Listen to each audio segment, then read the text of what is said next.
నమస్తే. తెలంగాణలో ఎన్నికల కోలాహలం రోజు రోజుకు ఊపందుకుంటుంది. పార్లమెంటరీ ఎన్నికల గడువు దగ్గర పడ్డ కొద్దీ ఆయా రాజకీయ పార్టీలు అభ్యర్థుల ప్రకటన కోసం సన్నాహాలు కూడా చేస్తున్నాయి. ఇప్పటికే భారతీయ జనతా పార్టీ విడతల వారీగా జాబితా విడుదల చేసేందుకు రంగం సిద్ధం చేసుకుంది. తొలి జాబితాలో 10 మందితో తొలి జాబితా విడుదల చేయబోతుంది భారతీయ జనతా పార్టీ. ఇక ముఖ్యంగా అధికార కాంగ్రెస్ పార్టీ మీద చాలా ఎక్స్పెక్టేషన్స్, చాలా హోప్స్ ఉన్నాయి. అధికార కాంగ్రెస్ పార్టీ ఎవరిని లోక్సభ అభ్యర్థులుగా ఎంపిక చేయబోతుంది? గత అసెంబ్లీ ఎన్నికల్లో సీటు త్యాగం చేసిన వారు ఎంతమంది ఉన్నారు, వారిలో ఎంతమందికి బిర్తు లభిస్తుంది అన్నది పెద్ద ఎత్తున ఆసక్తికరమైన చర్చ అయితే కొనసాగుతుంది. ఇటీవల రాష్ట్ర ముఖ్యమంత్రి పిసిసి చీఫ్ ఢిల్లీకి వెళ్ళి వచ్చిన మరుక్షణమే తన సొంత కాన్స్టిట్యున్సీ కొడంగల్లో ఒక భారీ బహిరంగ సభ నిర్వహించి మహబూబ్ నగర్ లోక్సభ అభ్యర్థిని తొలి అభ్యర్థిని ప్రకటించారు రేవంత్ రెడ్డి. తొలి అభ్యర్థిని అలా ప్రకటించారో లేదో మిగిలిన 16 లోక్సభ స్థానాల నుంచి ఎవరిని ఎంపిక చేస్తారనేది పెద్ద ఎత్తున విత్ ది పార్టీలో చర్చ కొనసాగుతుంది. మహబూబ్ నగర్ లోక్సభ స్థానం నుంచి తెలంగాణ వ్యాప్తంగా 17 లోక్సభ స్థానాలు ఉన్నాయి. 17 లోక్సభ స్థానంలో తొలి అభ్యర్థి ప్రకటన మహబూబ్ నగర్ లోక్సభ నుంచి జరిగింది. చెల్ల వంశీ చంద్రెడ్డి గత అసెంబ్లీ ఎన్నికల్లో వారు ఒక అసెంబ్లీ సీటును త్యాగం చేశారు. గతంలో ఎమ్మెల్యేగా పనిచేశారు.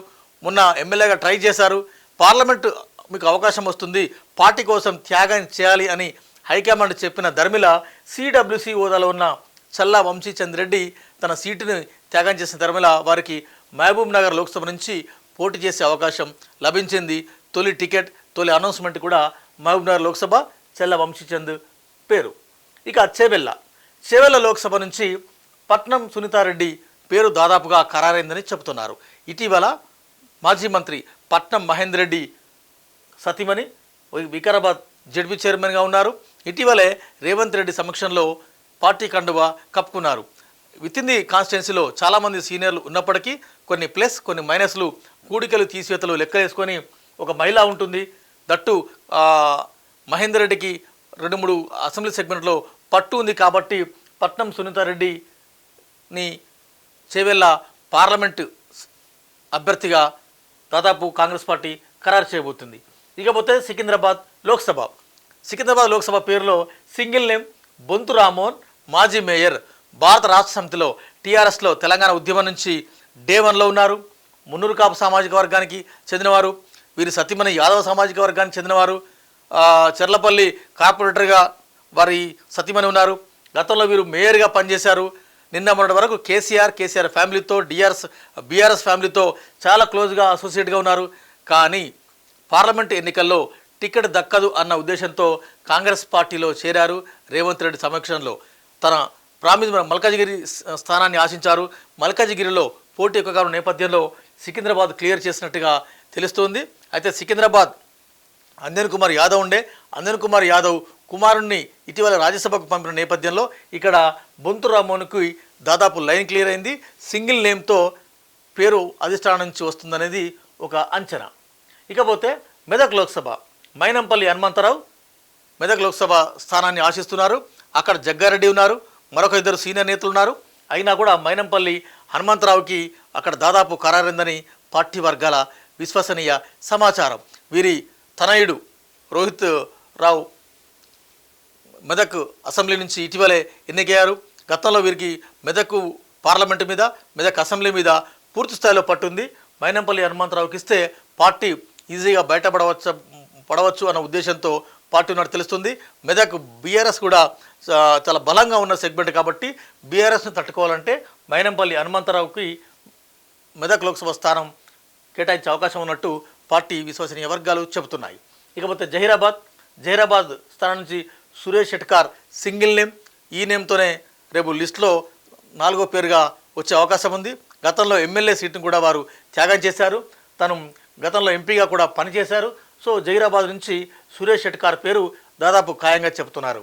ఇక నిజామాబాద్ లోక్సభ నుంచి చాలా సీరియస్ పోటీ ఉన్నప్పటికీ నిజామాబాద్ లోక్సభ స్థానం ఆసక్తికరమైన చర్చ. ఎందుకంటే మాజీ ఎంపీ కల్వకుంట్ల కవిత అక్కడి నుంచి నిజామాబాద్ నుంచి గతంలో ప్రాతినిధ్యం వహించారు.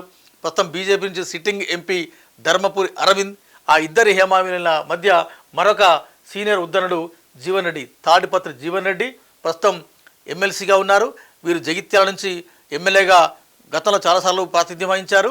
అయితే జైత్యాల పార్లమెంట్ అసెంబ్లీ సెగ్మెంట్ కూడా నిజామాబాద్ పార్లమెంట్ పరిధిలోకి వస్తుంది కాబట్టి జీవన్ రెడ్డి పేరును ఆ హైకమాండ్ దాదాపు ఖరారు చేసినట్టుగా చెబుతున్నారు.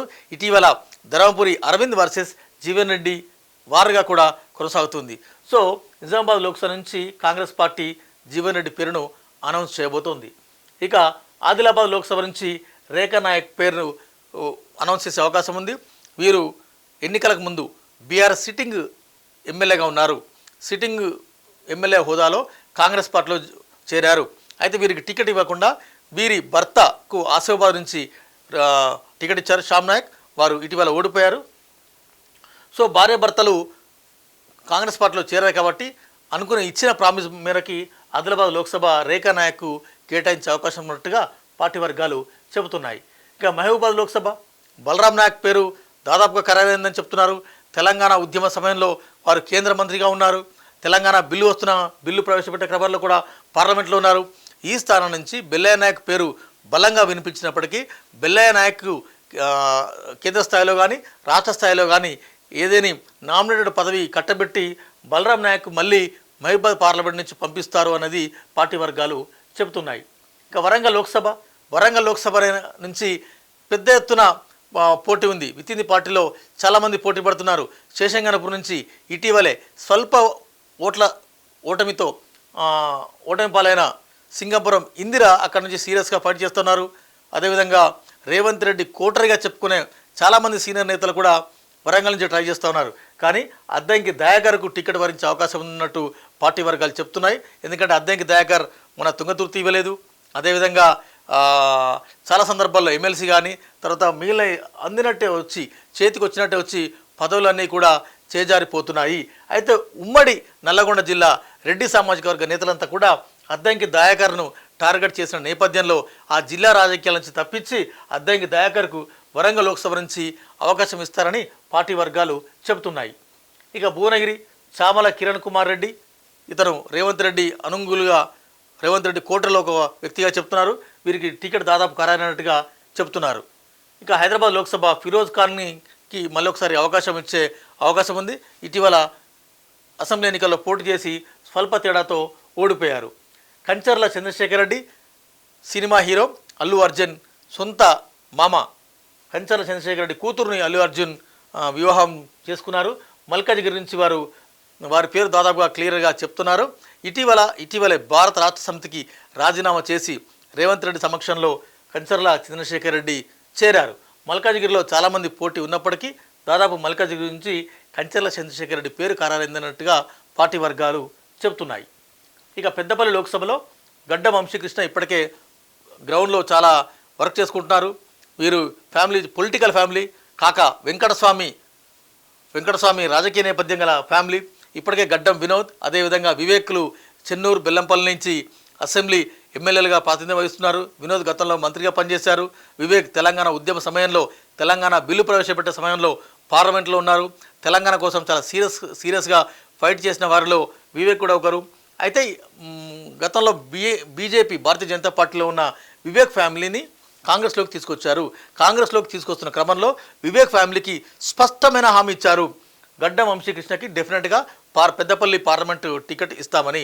సో వారికి దాదాపుగా ఖరారైనట్టుగా చెప్తున్నారు. అయితే ఇటీవల బోర్ల వెంకటేష్ నేత బీఆర్ఎస్ సిట్టింగ్ ఎంపీ హోదాలో కాంగ్రెస్ పార్టీ కండవ కప్పుకున్న నేపథ్యంలో వీరి పేరు ఇటీవలగా ప్రచారంలోకి వస్తుంది. కానీ పెద్దపల్లి పార్లమెంటు పరిధిలో ఉన్న 7 అసెంబ్లీలు కాంగ్రెస్ పార్టీ పరమయ్యాయి. కాంగ్రెస్ పార్టీ వశం చేసుకుంది. ఈ 7 స్థానాలు కాంగ్రెస్ పార్టీ వశం చేసుకోవడంలో గడ్డం వినోద్ పాత్ర చాలా కీలకంగా ఉంది. సో గడ్డం వినోద్ కుటుంబానికి మళ్ళీ ఎంపీ పదవి ఇస్తారా లేకుంటే క్యాబినెట్ హోదా ఇస్తారా అనేది రాజకీయ వర్గాల్లో చర్చకైతే వస్తుంది. ఇక ఖమ్మం లోక్సభ నుంచి పొంగులేటి ప్రసాద్ రెడ్డి పొంగులేటి శ్రీనివాసరెడ్డి సోదరుడు వీరికి అవకాశం వస్తుందని చెప్తున్నారు. సేమ్ టైంలో బట్టి విక్రమార్క నందిని చాలా సీరియస్గా ఫైట్ చేస్తున్నారు. నాకు టికెట్ కావాలి, రాష్ట్ర ముఖ్యమంత్రి రేసులో బట్టిని తప్పించారు కాబట్టి నాకు డెఫినెట్గా క్రియాశీల రాజకీయాల్లో రావడం ఇష్టమని వీరు చెప్తున్నారు. బట్టి విక్రమార్క కూడా అదే లాబింగ్లో ఉన్నారు. కరీంనగర్ లోక్సభ నుంచి అలిగిరెడ్డి ప్రవీణ్ రెడ్డి ముల్కనూరు కోఆపరేటివ్ బ్యాంక్ సంస్థ చైర్మన్ వీరి పేరు దాదాపుగా ఖరారైంది. కాకపోతే ఇటీవల వెలిచల రాజేందర్ రావు మాజీ ఎమ్మెల్సీ వెలిచాల జగపతిరావు కుమారుడు వారు దానిలో కాంగ్రెస్ పార్టీలో చేరారు కాబట్టి వారికి ఆ టికెట్ వచ్చే అవకాశం ఉందని చెప్తున్నారు. సో ప్రవీణ్ రెడ్డికి దాదాపు క్లియర్గా చెప్తున్నారు. ఇక మల్లు రవి నాగర్ కర్నూలు నుంచి, నాగర్ కర్నూలు గతంలో వారు ఎంపీగా కూడా పనిచేశారు. కాంగ్రెస్ పార్టీ సీనియర్గా ఉన్నారు. కాంగ్రెస్ పార్టీ కష్టకాలంలో కూడా పార్టీని అంటిపెట్టుకున్నారు. ఆ పీసీసీ చీఫ్కి అనుగులుగా అదిగా పీసీసీ చీఫ్కి అడుగులో అడిగేస్తూ పార్టీకి లాయల్గా పనిచేస్తున్నారు. వీరికి దాదాపు ఖరారైనట్టుగా చెప్తున్నారు. అయితే సిట్టింగ్ ఎంపీ బీఆర్ఎస్లో కొనసాగుతున్న రాములు సిట్టింగ్ ఎంపీ కొడుకు భరత్కు అవకాశం ఉందని చెప్తున్నారు. రాములు నేడో రేపో కాంగ్రెస్ ఇత్తం పుచ్చుకుంటే భరత్ కూడా ఇక్కడ రేసులో ఉన్నట్టుగా చెప్తున్నారు. ఇక నల్గొండ నుంచి జానారెడ్డి గారు, వారి కుమారుడు జేబీ రెడ్డి లేదా పటేల్ రమేష్ రెడ్డి ఇద్దరిలో ఎవరికొకరికి టికెట్ వచ్చే అవకాశం ఉంది. సో ఇవి తెలంగాణలో ఉన్న 17 లోక్సభ స్థానాల నుంచి కాంగ్రెస్ అభ్యర్థుల జాబితా విశ్వసనీయంగా అందిన సమాచారం మేరకు మీకు అప్డేట్ ఇచ్చే ప్రయత్నం చేస్తున్నాను. ఇప్పటికే మహబూబ్నగర్ లోక్సభ అధికారికంగా ప్రకటించింది పీసీసీ. మిగిలిన 16 కూడా నేడో రేపు ప్రకటించే అవకాశాలు ఉన్నట్టుగా చెబుతున్నారు. ముఖ్యంగా ఈ 17 పార్లమెంటు స్థానాల్లో సికింద్రాబాద్, చేవెళ్ళ, అదేవిధంగా మల్కాజిగిరి తదితర సీట్లు ఒక 4-5 సీట్లు ఇటీవల కాంగ్రెస్ పార్టీలో చేరిన వ్యక్తులకి టికెట్ ఇచ్చే అవకాశం ఉంది. మరికొంతమందికి సీట్లు త్యాగం చేసిన వ్యక్తికి అంటే వరంగల్ అద్దంకి దయాకర్ కావచ్చు, సురేష్ ఎట్కర్ కావచ్చు, తర్వాత మహబూబ్నగర్, మహబూబాద్ ఇలాంటి స్థానాలు కొన్ని సీట్లు ఇటీవల అసెంబ్లీ ఎన్నికల్లో సీట్లు త్యాగం చేసిన వారికి కూడా కొన్ని సీట్లు ఇచ్చే అవకాశం ఉంది. సో మొత్తంగా కూడా ఈసారి కాంగ్రెస్ జాబితా చాలా పకడ్బందీగా ఉంటుందని పీసీసీ ప్రకటించిన నేపథ్యంలో ఇవి ఆశావహుల పేర్లు, ఇవి త్వరలో అనౌన్స్ అయ్యే పేర్లను కూడా చెప్పొచ్చు.